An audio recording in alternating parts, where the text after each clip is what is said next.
blinded by the lights. Lights?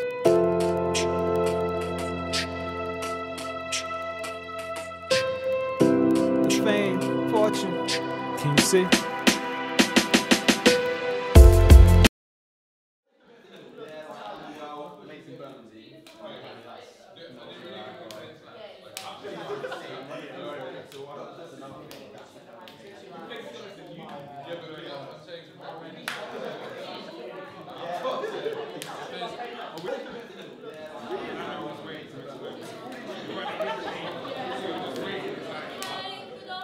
Class, right, can we settle down?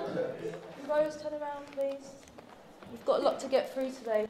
Okay, so carrying on from our lesson last week, we were looking at the key divisions in the early stages of the civil rights movement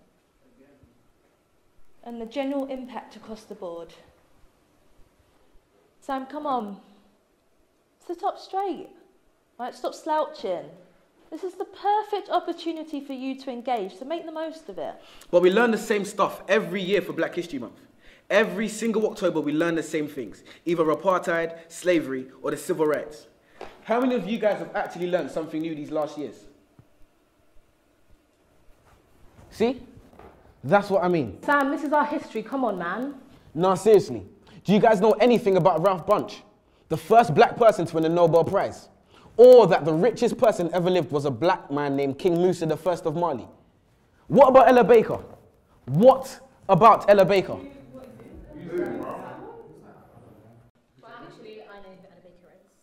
One of the most influential women of the civil rights movement. This is why I can't take Black History Month seriously, man.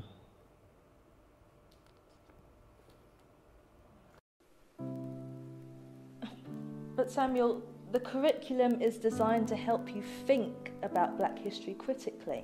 Actually, miss, it's designed to teach us what to think, not how to think. For example, when that light switched, you taught us it was Thomas Edison who made that happen, when ironically it was actually a darker man who made that light flick, Lewis Latimer to be precise. Quite nice when you're talking about Mr. Hamilton and his racing car, but red lights stop. We're always taught that Martin Luther King had a dream, man. But those dreams can't be achieved because our brains are in chains, our minds are enslaved, so we won't get our redemption. Morgan, free, man. Will we ever be free, man? And leave this state of imprisonment? And take that walk of free, damn it, green man from a traffic light invented by the same man who made gas masks to protect our organs. Another free man named Garrett Morgan. But I bet you never knew that. We need to open our minds. But how can we be taught to see if the blind lead the blind? The first person to develop significant eye surgery was a black woman named Dr. Patricia E. Barth. Now on that note, there's a question I must ask. If this is a great opportunity to learn and be engaged about our past, why are we not actually being taught about our past? Transatlantic slavery where we're taught Black history starts, but is it really? There seems to be a lot you haven't told us. And you shut down and hold back on the bold ones who stand against the way you're trying to mold us. Consistent enemies of progress. You're surprised because I know things you don't expect me to know yet. And when I tell you you're wrong for telling me about me, you call it a riot while I call it a protest. The Broadwater Farm riots. The media exacerbate and make it seem like it's a bunch of delinquent youths on the streets, when really the first cause and trigger was death at the hands of the police. We cease to know information and the truth. And that's simply because you withhold information from the youth. Maybe one day we'll be satisfied with how our knowledge of history equates.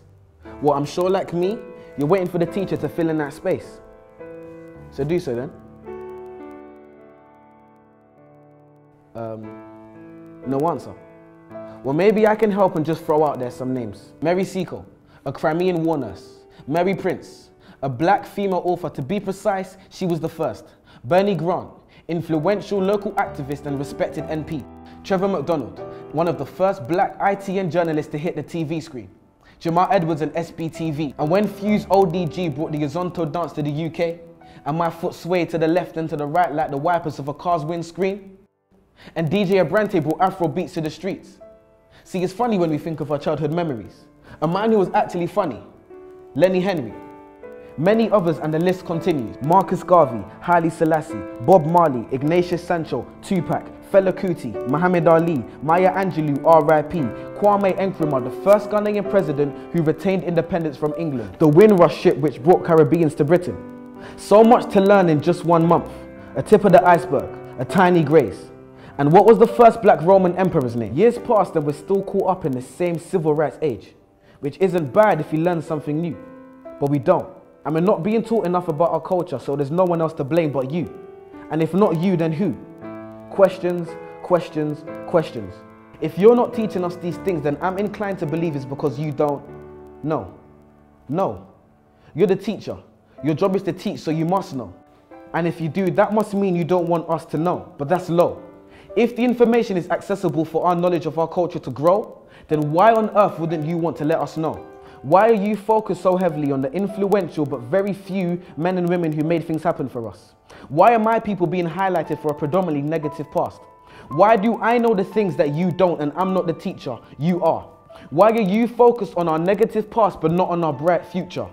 Why are you not abreast with the great young things that people are doing in this world?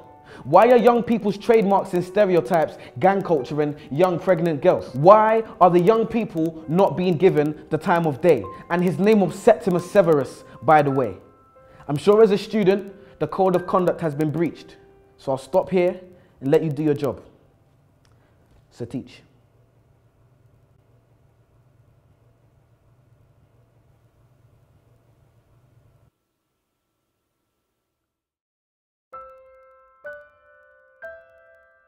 Yo peoples, how's it going? It's your boy Samuel King. This is my poem, What I Wasn't Taught in School. And you're watching Word on the Curb. Blow.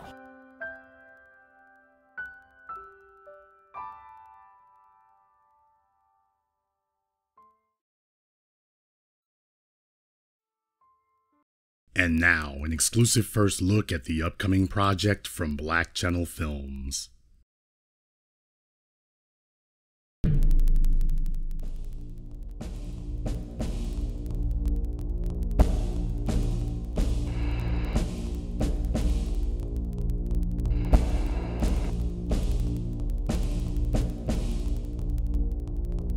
Across America, people are talking about how blacks are being moved out of the cities. Well, I'm here to tell you, if you live in Harlem, DC, Detroit, or LA, you don't have to worry about gentrification any longer, because it's already over. Gentrification is basically class warfare. It actually results in the death of people, and it results in the displacement of communities. Gentrification has been discussed in the context of cities like New York, other places such as Chicago, Los Angeles, San Francisco, but now we're looking at the phenomena of gentrification occurring in most cities across the country.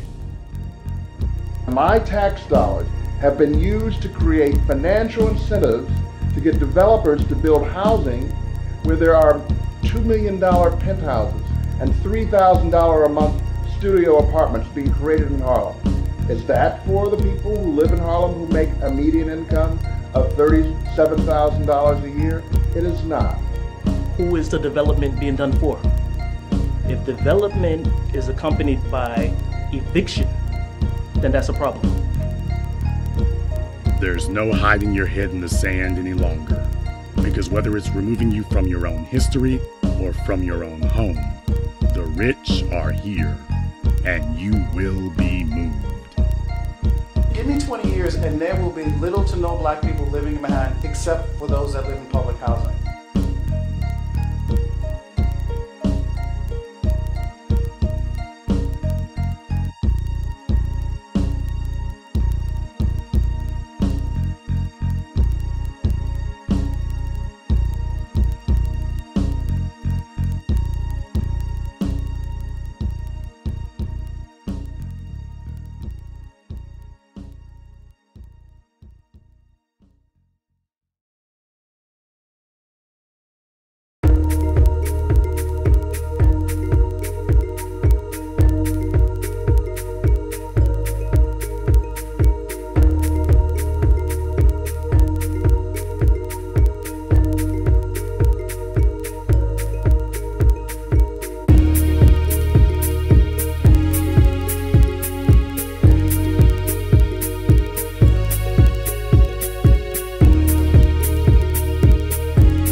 Claude Anderson, EDD, is in the building, and I would like to introduce him to the stage.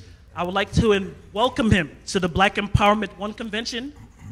May Dr. Claude Anderson please come to the stage.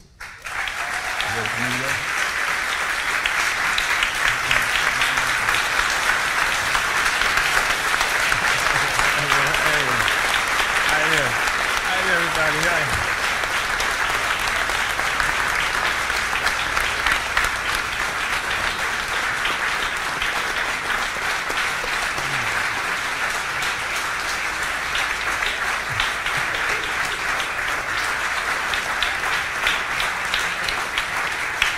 Okay, thank you. You're not going to normally use this? Okay.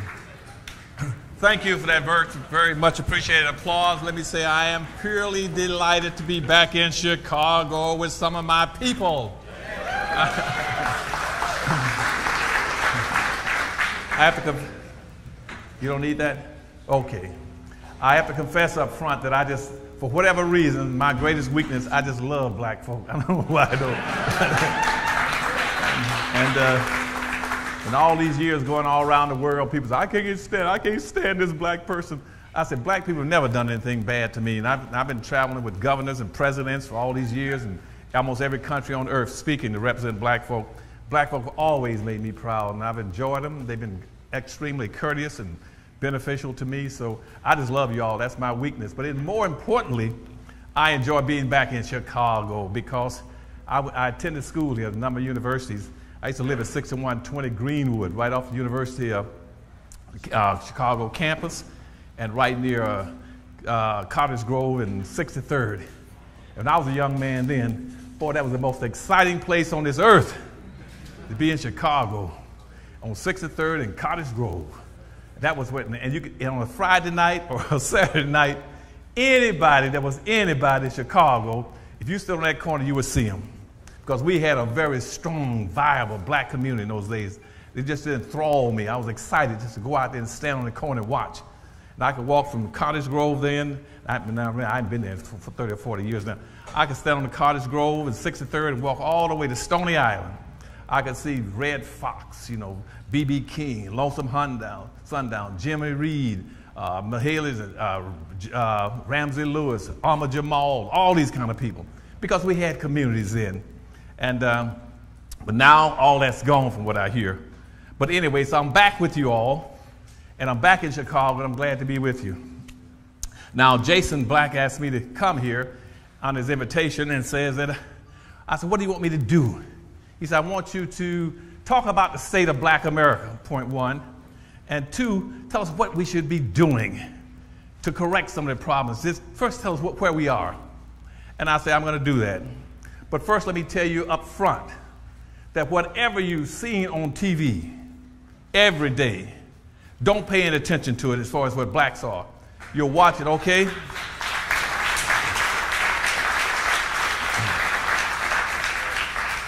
They have a special class of a black overclass in America whose primary sole responsibility is to anesthetize you, to zombify you, to hypnotize you, and give you the fraudulent belief that somehow black folk are moving forward and advancing in America.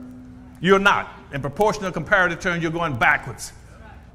And here's what capitalism is. Then capitalism is this: owning and controlling the land, the resources, and tools, and using other people's labor to enrich yourself. That is capitalism. Let me tell you again. Capitalism is owning the land, the tools, and the resources, and using other people's labor to enrich yourselves. Now, in neither one of those definitions did I say, in the most capitalist nation on earth, did I say anything about social integration and civil rights. Then why do you keep practicing something that doesn't exist, that doesn't pertain to you? If you live in a capitalist nation, society, you should be practicing what? Capitalism. Owning and controlling the resources, the tools, and land. And that's why I told you initially about the monopoly game. The monopoly game was set up way back in 1860. Here's what it is: owning and controlling land. How many people here have ever played Monopoly? Okay, good. Now, Monopoly is supposed to be based on this premise. Everybody's supposed to sit down and get the same amount of money to play the game. You're supposed to take that money, and what are you supposed to do? Buy land. Buy land. And then plus when you buy the land, they want you to do something that's in my power economics principles and all my books. They want you to aggregate the land. If you buy just one piece of land in a set, it has no value. You got to get all three pieces. That's called aggregation. So you got land. The second thing in the monopoly game is you got to buy the businesses. The water country, the electric truck company, what's the other one? Railroads, okay. You got to have businesses. Here we are. We don't own the land because they never gave us any land, wouldn't give us any land. We're playing a real-life monopoly game. We don't own any land. We don't own the electric company, the railroads. We don't own any businesses. Okay. And then the third thing, you're supposed to be able to improve the property by putting houses on it, stuff like that, a lot of houses, but in combination. So you can generate 3 or 4 and get a lot of money. But black folk at one time by 1920 had over 20 million acres of land. They let it dissipate and got away from it. They don't own it down there about 300,000 acres. They lost 19 million acres of land between 1920 and 1950. So they don't own any land. They didn't own that land also, so put hotels. Where are the hotels? We finally got one black hotel in New York now. I mean in Washington, D.C. We don't own any hotels, so we play a monopoly game with no hotels either. Now, how can we play a game, on this rule of owning and controlling land, resources, and tools, and generate wealth? We're playing a real-life monopoly game by throwing the dice and hoping that the dice will land on the right property. On what's the right property? Income tax reform, free parking. Going around the board, just rolling the dice with no money, no land, no buildings, nothing. And sooner or later, we're going to throw the dice and the land throw us on the wrong property, and what happens? We go past go, don't collect $200 and take your butt straight to jail. That's why you got all these blacks sitting up in jail. You're playing a game that your deck is stacked against you because you're not playing to play the rules. Because again, what you're doing is that you're eradicating your own history of your treatment, how you've been mistreated when you say, I'm just like a Mexican, I'm just like a Hispanic, we all together.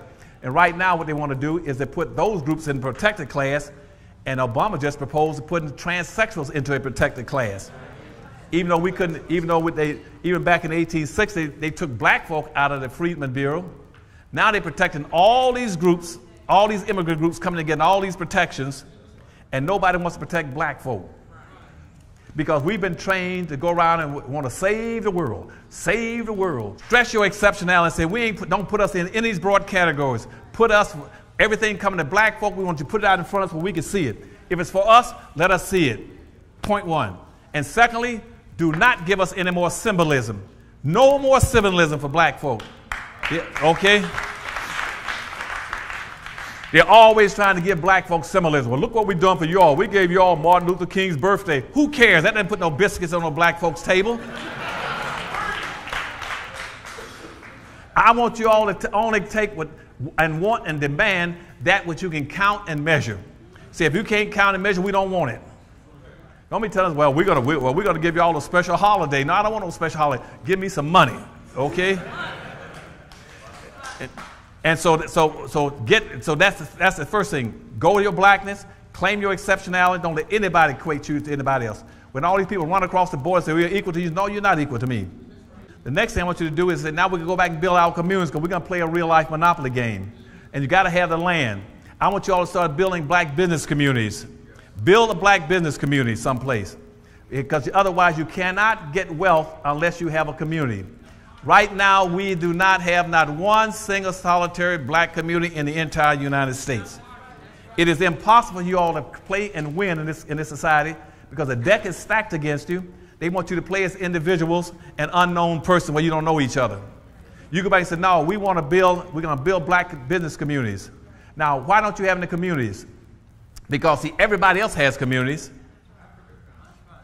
And we tried to build a black town in Detroit, Michigan. They said, that's divisive. This is advice for you all to build something for black folk. I had a plan laid out to build a black business district in the city of Detroit. And whites and all the other groups marched downtown. Here's the Mexicans in Detroit, Hispanics in Detroit, Asians, Arabs, all, Dearborn is all Arabs. They all marched downtown to protest my building a black business district for black folk. They said, Dr. Adams, we're admitting Detroit is 92% black. We got a Chinatown, Asian town, Arab town, Greek town, Pole town, Hockey town, Cork town. But if you build something for black folk, that's racist. And guess what your leadership said? You sure is right. That would be wrong. Sure, we don't want to do that. We come a long ways. We came all the way from we're socially integrated now. We don't need anything. And I said, but you don't have anything. Yeah, I know, but the little bit we got, if we try to build something for black folk, they'll take that away from us. And that took me back to 1935 when a guy named George Gershwin wrote a play, an opera called Porgy and Bess. And right in the middle of the Porgy and Bess, they got porgies out in the middle of the black neighborhood singing, we got plenty of nothing, and nothing is plenty for us. I said, nobody's that silly. And just think in Detroit, Michigan, when I was outside that business district, black folk had an annual disposable income in Detroit of about $11 billion between the city and the schools and everything else. Disposable income. And you see, they went into bankruptcy. I told them then, if you start practicing group economics with your $11 million and make your money not even necessarily bounce 8 to 12, bounce 10 times, now you got $100 billion. Because the money would come around past you 10 times. If the money circulates around, your 11 billion would become what? 10 times becomes 100 billion. You know what they told him? Well, Dr. Evans, that'll be racist for us to do that. And so now Detroit went bankrupt, and now whites have taken over Detroit. They're going to take over every black city in the United States. They're going to gentrify them with immigrants. They're going to bury you beneath immigrants coming in, and they're going to come in and come over you and bury you. Then they're going to privatize all the public resources. I told them in Detroit, I said, Detroit, if you let all these immigrants come in, they're going to take everything of value out. They're going to privatize the bridge to Canada, the tunnel to Canada, the city airport, the zoo, Cobo Hall, Joe Louis Arena, the historical museum, the golf course. I can go on that. Now they got all that. And now you got 92% blacks sitting there, not only own anything personally, they don't even own anything publicly anymore. They'll lose it. In Washington, D.C., when I went to Washington, D.C. with President Carter, I ran Jimmy Carter's campaign in Florida, for instance. I got to Washington, D.C. as an example, and we had a 78% black city. They used to call it Chocolate City. Now it's down to like about 41 or 42%. You're going to get wasted. You are this nation's official underclass now. And underclass means those individuals, by the pure nature of their social economic conditions, you're predestined to live as beggars and criminals for the rest of your existence if you don't break out now. You can hang it up. You quit, don't worry about your kids anymore. They're through. If you don't get yourself together right now and quit playing these silly games thinking that somehow because you're socially integrated, you can achieve something, you're through.